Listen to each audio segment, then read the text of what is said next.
Hello, my friends. Welcome to another video about some of the stuff that I've picked up recently.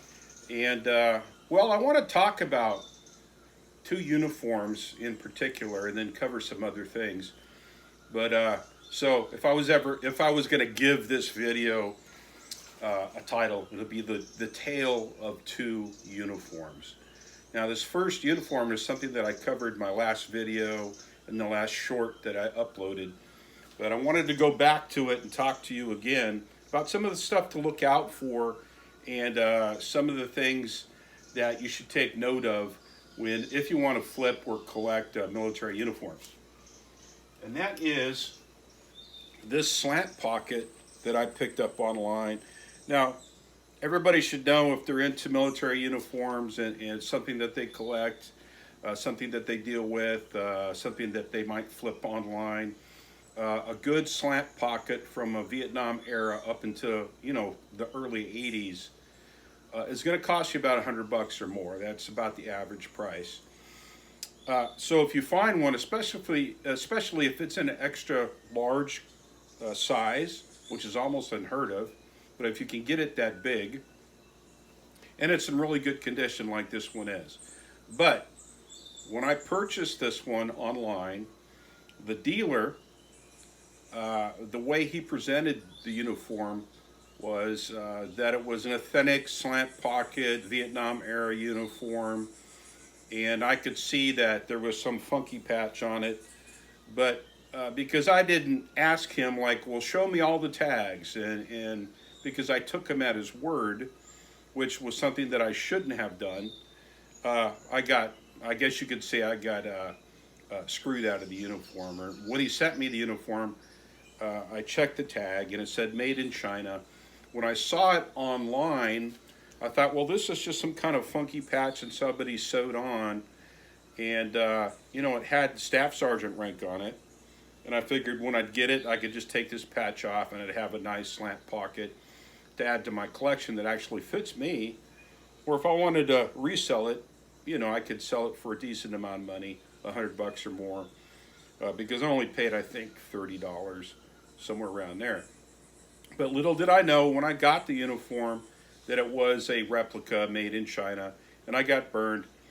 And the funny thing about it, not funny, but something that you should be aware of, I think, when dealing with some of these people online. And I bought this off of Depop. And when I addressed the person, I sent him a message and said, hey, this thing was made in China. You said it was an authentic military uniform, U.S. military uniform. He never answered me for 2 weeks, would not return any messages. So I left him a 3-star review. I could have left him a 1-star review, but I left him a 3-star review. I was honest in the review and said that it was a cheap Chinese knockoff, but that the price was good, it was cheap, and he got it to me quickly in the mail. So I was generous and gave him 3 stars for that. He immediately rated me as the buyer at 1 star for no reason in his comment. Of course, I quickly blocked him, and I got a hold of the Depop service guys. They were great. They emailed me back immediately. I explained to them what happened, and they said, well, hey, do you want to return it and get your money back? We'll make sure that happens. I said, no, I don't care about that. I'll just keep it for something to talk about. It was cheap. I don't really care. I just need that 1-star review removed because it's I gave him the proper amount of time to respond. He didn't, and then he came right back and gave me a 1-star review because I gave him an honest 3-star review. They immediately removed it and suggested I block him, which I already had. So then I guess he got a nasty message from them. But anyway, so that's the tale of this uniform. But because I was upset and I wanted a good slant pocket, I immediately found another one online. Now this one I received, and it's totally authentic. It's good. It's dead stock. Well, it would have been dead stock. After getting it, I could see that it was dead stock. The tags, they're all correct. There's this tag here. I don't know if you can see it because it's white and because of the reflection. But there's this tag here and this tag here. And you can actually tell the dates on a lot of these. And if I'm reading this correctly, and it really depends on which company makes it, but if I'm reading this correctly, this was from 1968. So it looks to me like it was a dead stock uniform, and then somebody just had appropriate patches sewn onto it.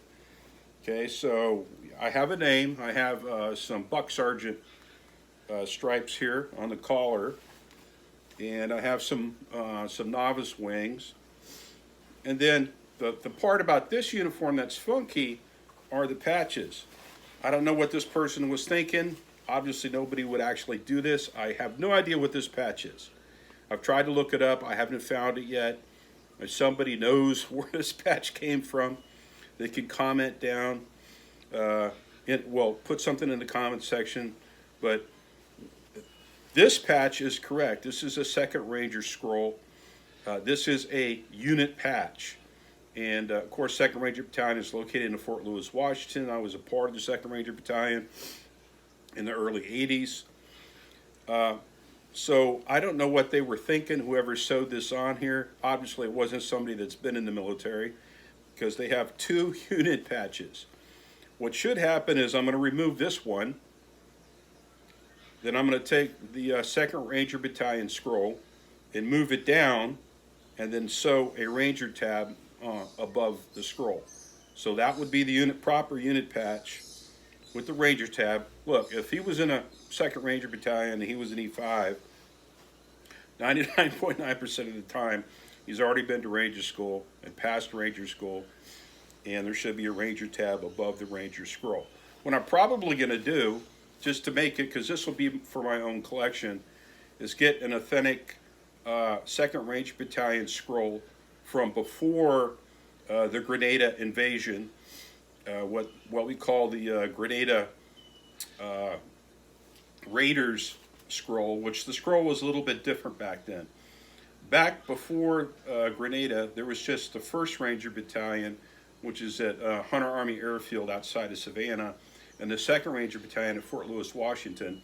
And they had their 1st Ranger Battalion scroll, and then the 2nd Ranger Battalion scroll. And the scrolls look different from each other. Right after 1983, after the Grenada invasion, they actually formed the 3rd Ranger Battalion, which is at Fort Benning, of course, and then they created what's known as the Ranger Regiment.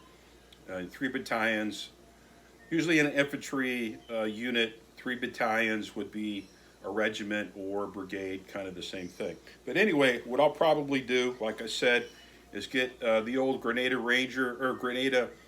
Raiders 2nd Battalion scroll, and sew that on there with the Ranger tab above it, and it'll make it good to go. And then probably put a combat patch on this side. Get authentic patches from that time frame, the early 80s, to make this a good, and probably get a novice wings with a combat jump star to put in there. But just to make it a more authentic time period item. So, and just for my personal collection. So basically that is the tale of 2 uniforms. Bought this one at a great price, fake. Bought this one at a decent price, authentic uniform, actually my size, extra large, right? It is a large short, which means extra large pretty much, modern extra large. But it had the patches that somebody sewed on there all screwed up. It doesn't make any sense. And I just have to fix the patches to make it more authentic for my own personal collection. So that's the tale of 2 uniforms. But other than that, I wanted to show you this bad boy that I just picked up. This is pretty interesting. Now this is kind of a transition uniform. So before the OG 107s, we had the herringbone twill uniform with the 13-star metal buttons, like this one has here. I picked this one up because it's pretty interesting. This actually came from somebody's estate. It is named. I know who it belonged to, but they were in the military during, the 50s, right after the Korean War. That time period, there were transitional uniforms. Now, there was what is known as the herringbone twill with the 13-star metal buttons for the Army and the Air Force. And then there was the OG 107s. But there's a little bit of a transition in between. So this is what that is. It's a transitional uniform. It's an OG 107 uniform, but with 13-star metal buttons. So that kind of transition in between the exchange from one uniform style to the other uniform style. So this is kind of rare to get an OG 107, but with the metal buttons. So how long this was authorized to be worn, I don't know.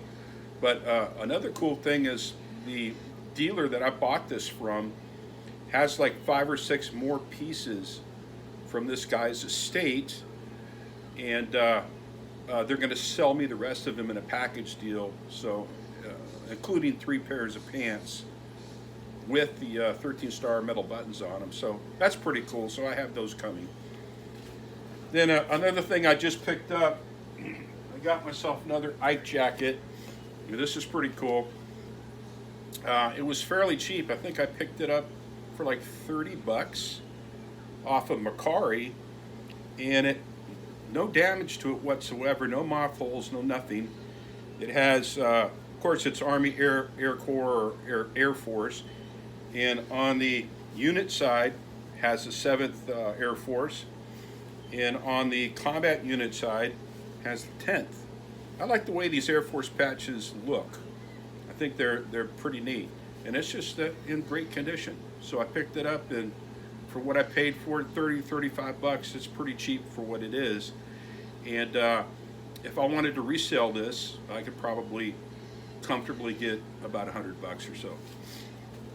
And then the last little pickup, just from my local thrift, that I thought was interesting was this jacket. It's a King Louis, made in USA. There's the tag. It looks modern. I don't know how old it is, actually. Somebody may know. It's a YKK zipper, big old fat YKK zipper, if you can see that there. But what I thought was neat is on the front, embroidered, right here, it says Top 3 Sheet Metal Workers Local 214, and then the person's name right here, Aaron. But on the back, and it has a hood, and it's that really heavy cotton duck canvas type material. And then on the back, it has the same thing, huge embroidered. And I just thought that was neat. Of course, it has the bomber type cuffs on it. And I picked it up and I listed it on one of my accounts. I have several online accounts or online selling platforms. I sell on Depop and Macari and Etsy, and then I'm probably gonna go back on eBay. I've been on eBay several times, and I decided it's time to go back on eBay and maybe start selling there. But anyway, just thought that was neat. I listed it, and I've gotten several hits on it already. People making offers, but I'm gonna hold on to it for a while and keep it at what I priced it at. I think I priced it at $50. There's a lot of interest in it, so it's kind of cool. It's a size small, not what I would normally get, but for what I paid for it. I went on a day where everything was 50% off for me, and I think I picked it up for like $6, so can't go wrong there. But anyway, a few pickups, the Tale of Two Uniforms, a couple other military pickups, that jacket. That's just a little bit of what I picked up this past week, but I thought I'd share those with you, and we'll see you next time.